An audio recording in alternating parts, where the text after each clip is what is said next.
Hi, good day mga kamatis. Meron parang quick breakfast ride ang grupo ng ADB users, which is Honda ADB United PH.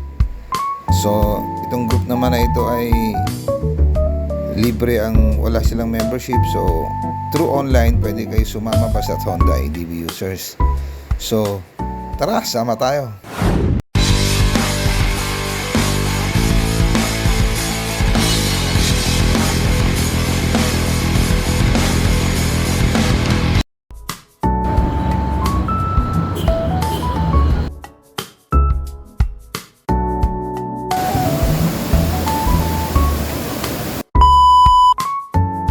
So, ayan na nga.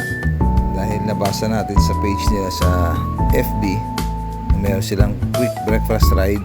So, naisipan namin sumama. So, mga at around 2:30, mag-aalas 3, umalis kami ng bahay. So, papunta kami ngayon sa meet-up location, which is the Shell Pugon. Doon muna magkita-kita. Since first time natin sumama sa kanila, tingnan natin. Siyempre medyo nahihiya tayo, kaya sinama natin si OBR manager. So let's do some meet up. Ayun, sa meet up, konting mga introduction sa mga bago, and then si Mr. Dondon Cruz, yung founder, meron konting mga announcements sa incoming na biyahe at namigay sila ng stickers. So ayan, Stop over tayo So, ng Manukan. mga around mga 4 take off na. And then ito, obviously nasa Manukan tayo, stop over. Siya nga pala, no, sa mga bago, mga beginners na aakyat ng Marilake, or baka nagtataka kayo o nagtatanong kayo bakit Marilake ang tawag. It's because yung highway na yun is nasasakupan niya kasi yung Marikina, Rizal, Laguna and Quezon. So ito yung highway na nasa gitna siya ng mga nature o kaya kabundukan. So napakasarap dito mag-rides. Kaya ingat-ingat din, kasi since maraming napapanood nyo sa YouTube, yung marami-rami rin kasing ginagawa nilang practicean to. So dobling ingat sa babiyahe. And then so ito makikita nyo rito, usually baka magtaka kayo, no, pag mga bandang na Infanta Quezon, mararamdaman nyo dahil sobrang lamig na ng hangin, ang temperatura doon, napakasarap mag-rides. Dito medyo umuulan, medyo umaambon-ambon dahil madalas lagi umaambon sa taas, lalo pagka mga bago pa sikat ng araw. Ang sarap talaga bumiyahe dyan. Pero minsan, tulad nito, mapapansin ninyo, nagbi-build up yung traffic kahit ng ganyang oras. Huwag kayo magtaka kasi naandyan yung pinaka-famous na Infanta Arc. Ayun yung arko na Infanta Quezon. Diyan ang hudyat nagsisimula ang Infanta Quezon. Ayan, ang dami nagpa-picture dyan, kaya medyo nagka-traffic. And then sa bandang kaliwa ninyo, makikita ninyo yung famous din ng kilometer 90. Dami rin nagpa-picture dyan. So pag gaganyan, ingat-ingat dyan sa mga nagpo-posing, baka maka-aksidente tayo, no?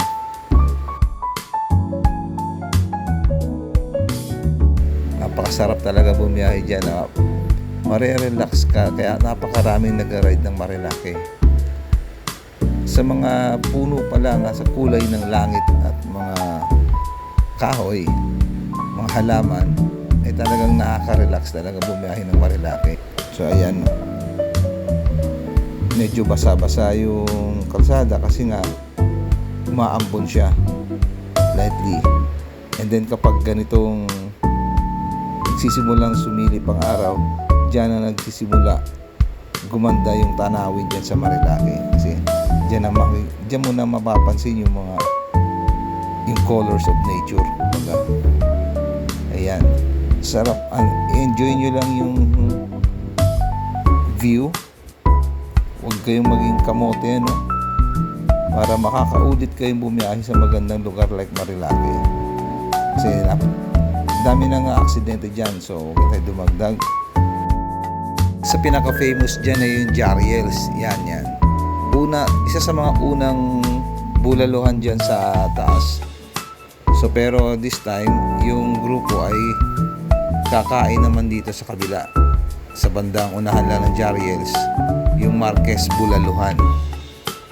So ayan, sa sobrang lamig ng panahon, nag-uunahan na, gusto na humigop ng sabaw. Kaya ayan, kahit malambot na yung lupa, hanap lang ng mapaparkingan. Dahil sa unang tingin pa lang, parang ang ganda mag-park. Kaya kanya-kanya ng pwestuhan.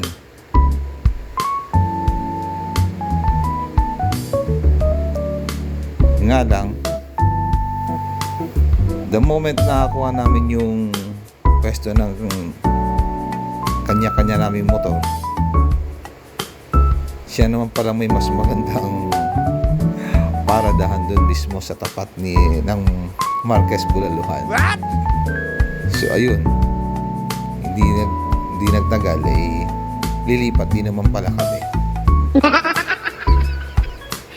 So kita na lang tayo sa loob ng Bulaluhan, guys.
Kaway! Oh, shout out kay Mr. Ace Pasa.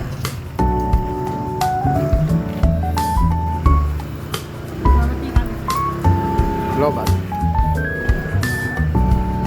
Yan, dahil low bat ang battery natin, no? Charge muna tayo sa motor. So ayan, pictures na lang muna tayo sa loob. Pero huwag kayong mag-alala, guys. Ang sabaw nila dyan laging mainit kasi lagi may takore. Kaya mag-i-enjoy din kayo. So after nung higop natin sa sabaw, no, naglakad-lakad muna kami pabalik dun sa may Jariels. So tinignan namin kung since unang pumunta kami dyan is parang 5 years ago na. So tinignan namin kung ano nagbago. So ayun nga, medyo gumanda na, meron silang veranda para makita yung magandang view ng kabundukan ng Quezon. So ayan yung nila sa alfresco nila. Medyo maganda na for picture taking kasi nung araw para mga kahoy lang yan dyan.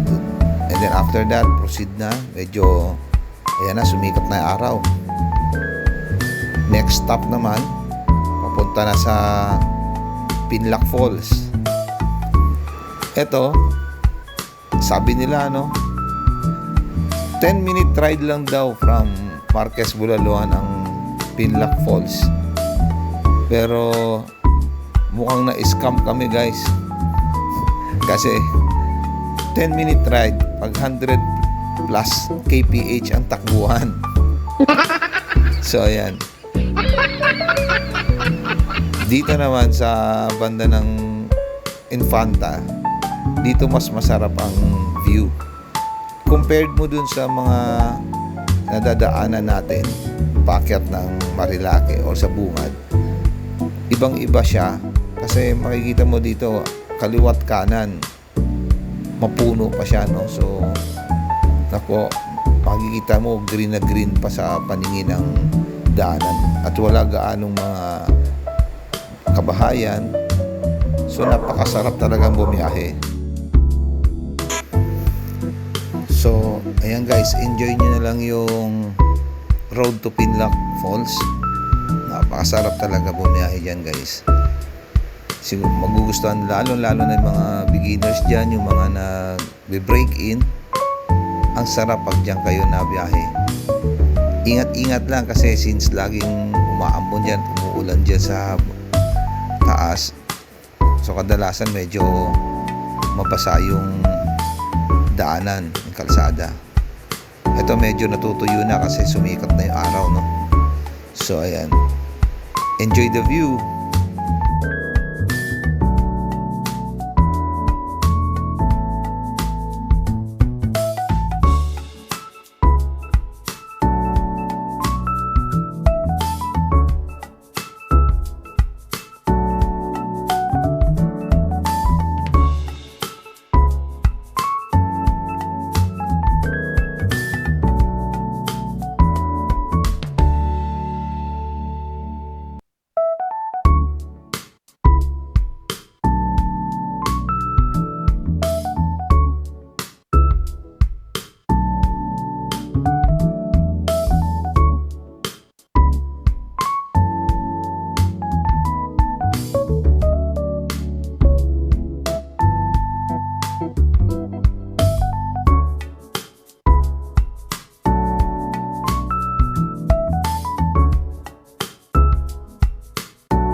Dito guys, no, sa haba ng daanan dito, since mapapansin nyo wala gaanong mga kabahayan, so please be sure lang na kapag dito na kayo, kailangan prepared yung sarili nyo pati yung motor nyo. So isang palatandaan dyan no, ito madadaanan nyo yung dating nasirang tulay rito ng Infanta. Ayan, makikita nyo yan dyan, medyo siguro dati kasi hindi nadadaanan yan, ngayon nire-repair siya. So nga, tulad ng sabi ko, no, pag nagawi kayo dito, kailangan prepared. Kumbaga na paghandaan niyo yung biyahe, kondisyon ng motor, kondisyon ng katawan ninyo, kasi wala ganong kabahayan dyan pag nasiraan tayo dyan, lalo na kapag group rides at wala kayong dalang tools, medyo mahihirapan kayo at abala sa biyahe. So instead na mag-enjoy kayo, problema kayo, may stress kayo sa kakahanap ng tutulong sa inyo. Yan, isang tulay ulit. So yan yung palatandaan na before mag-Pinlac Falls. So nakadalawang tulay na tayo, and then ayan, napakasarap ng biyahe. Nakikita nyo naman yung kabundukan niya, na sarap tingnan ng mga views dyan. And then ito yung pangatlong tulay na napagkamala namin na baka mamaya ito na yon, kasi yung guide namin medyo napalayo yung agwat. So dito pala, no, may ginagawa rin campsite yan pababa niya ng tulay. So may magandang campsite din dyan.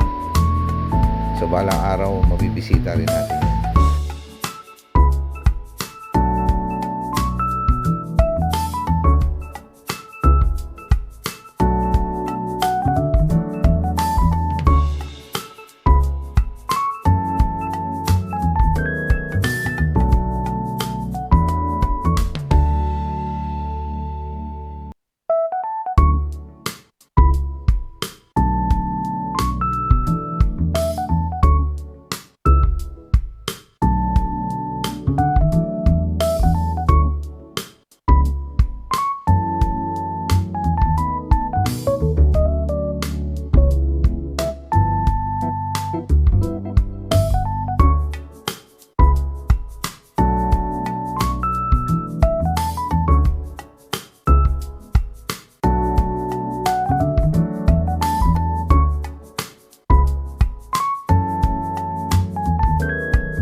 ganda talaga dito bumiyahe.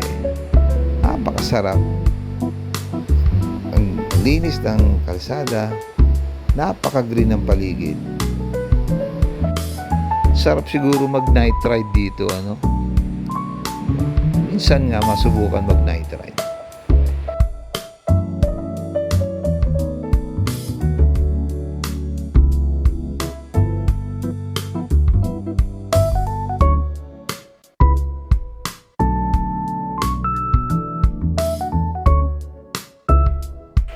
Ayan guys, makikita ninyo yung may daanan pakanan, pataas, and then yung signage na yan ay hudyat na papasok na siya sa Pinlac Falls. So expect na yung daanan dyan medyo rough road siya, no? Siguro mga 4 wheels pag kasalubong kayo, bigayan na lang, pero kasya naman. Hanggang dun yan sa papasok sa Pinlac Falls entrance ay rough road talaga siya.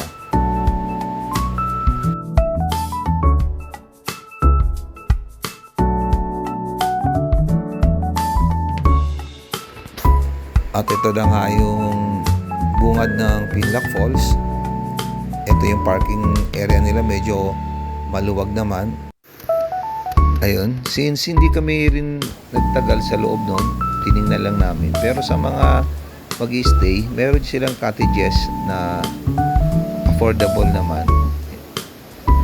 Since sumama kasi yung tiyan, kaya hindi na kami na tumagal sumama sa group. So nauna na kami umuwi, no? Picture na lang kami, and then sibat na rin kami. Ayan, pabalik na tayo, pauwi. Since makikita nyo medyo nagmamadali tayo dahil medyo sumama yung tiyan. So ayan, enjoy na ulit natin yung biyahe pabalik.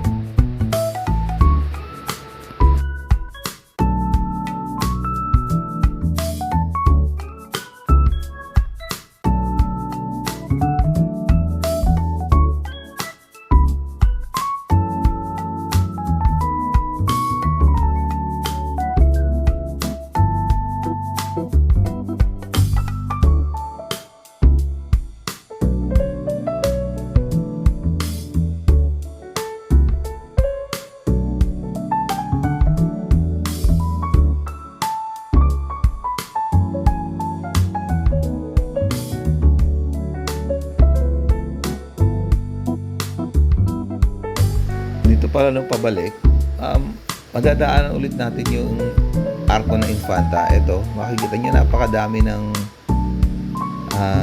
nagtitake ng photos dun sa may kilometer 90 marker, and then dito sa famous nga na Infanta Arc.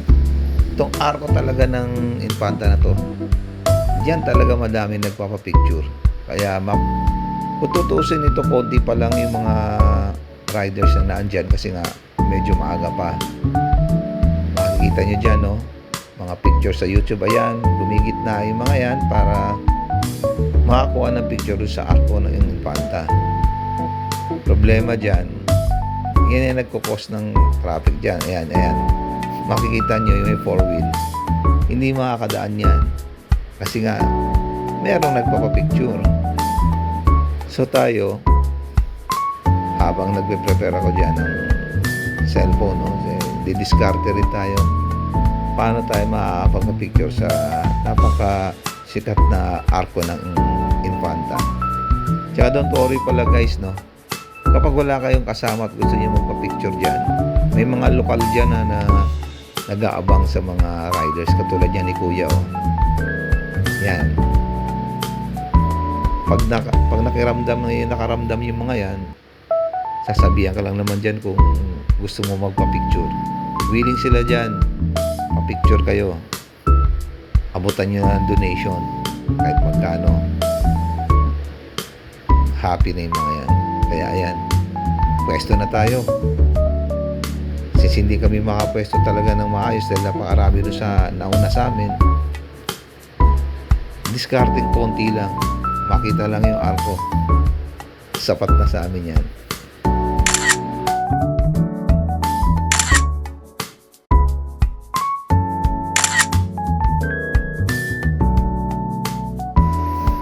Ayan. Let's go ulit. Proceed na tayo. On the way home.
And then, stop over ulit dito sa isang famous din na spot para sa picture taking, yung Santa Maria Laguna signage.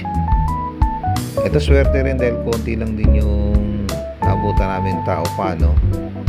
Though medyo terik na rin yung araw dahil nasa bandang 10 o'clock na yan. So ayan, diskarte na ulit tayo para makahanap din ng pictures.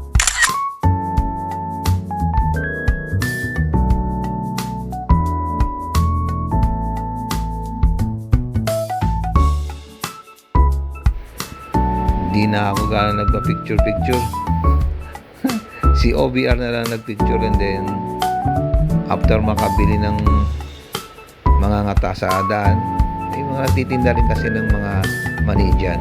Yan yung sinasabi ko kanina na yung paakyat, medyo dumadami na yung mga makikita nyo nagtitinda, tapos yung mga sides dyan sa Marilake, medyo marami nang pumapwesto, madami nagtatayo, kasi balang araw tingin ko magiging commercialize yung bandang unahan ng Marilake katulad niyan, no?